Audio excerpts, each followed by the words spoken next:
What is up, you guys? So ngayon na nga yung unang araw ng Liga sa Kapistahan 2024 and today nga is maglalaban or lalaro yung Under 13 Sigma FC. So dito nga tayo ngayon sa may Villarreal Stadium. Kararating lang natin at kasama natin dito si Mrs. at yung aking babaeng anak.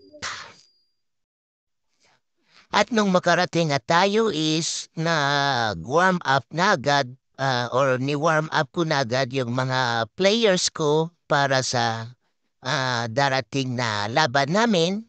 So nag-warm up kami ng passing drill. Anyway guys, nagtuturo nga pala tayo ng football sa mga bata at kung gusto niyo suportahan itong ginagawa ko, please follow, like, and share my video.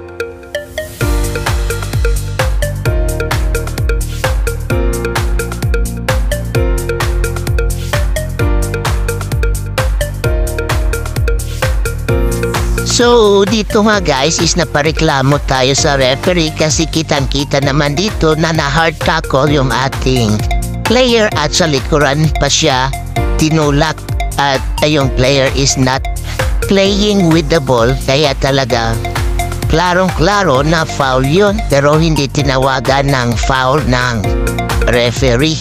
So huli ko na nalaman na yung referee din pala is from Hamindan. So ito pa na guys, yung isang example na yung Hamindan is not playing with the ball kundi kitang-kita naman dito na yung player ko yung kanyang tinakol at hindi niya na hinabol yung bola kundi yung aking player kaya na binanggaan niya ng malakas at dapat tinawagan ng referee ng foul yun. So ito guys is opinion ko lamang and base yan sa pagkakaintindi ko football rules na the player should play with the ball. Ibig sabihin nun, kung magtatakol ka, yung intention mo is maagaw yung bola, hindi nasaktan or banggaan yung players. So after nga guys ng first game namin which is a draw, so draw kami doon ng Hamindan, hindi kami nakascore pareho. Later, maya-maya lang is nagsimula na din yung program at dito na nga inintroduce isa-isa yung mga player at dito na din nagsalita yung guest speaker.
So, dito nga guys is nabigyan ng yellow card yung ating player kasi nga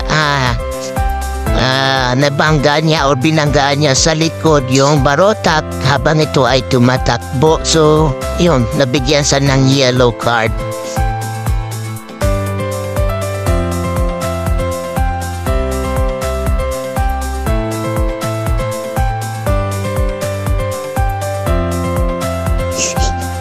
Sa laro nga na ito guys is natalo kami 3-0.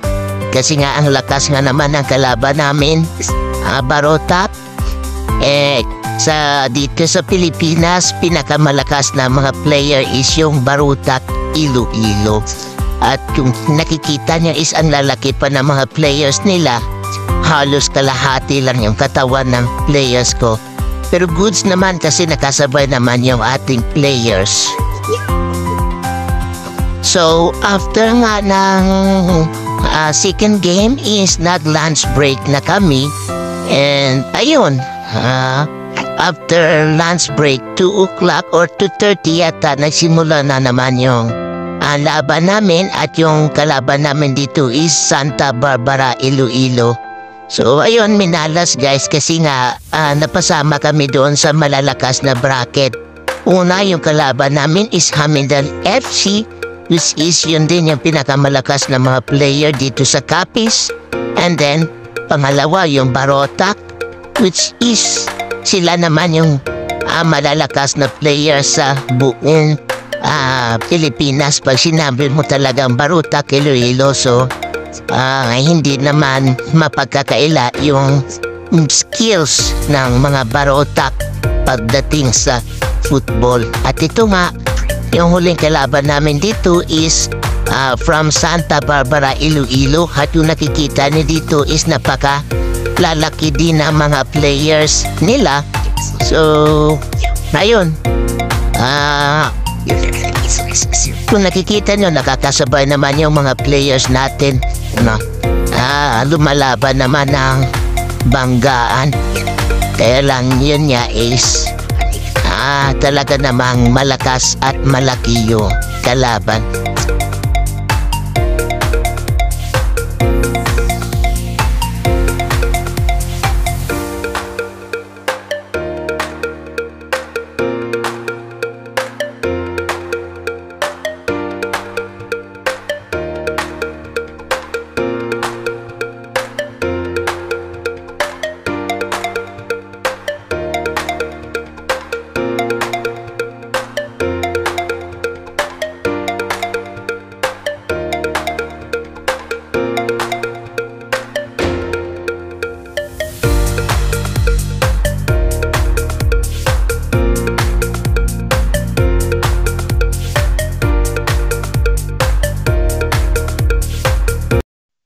So, ayun nga guys, hindi pinalad yung players natin sa U13 na Manalo. So, yung standing namin doon is 1 draw and 2 losses sa bracket namin. Hopefully, tomorrow sa under 17 natin is makakuha tayo kahit na 3rd place lang.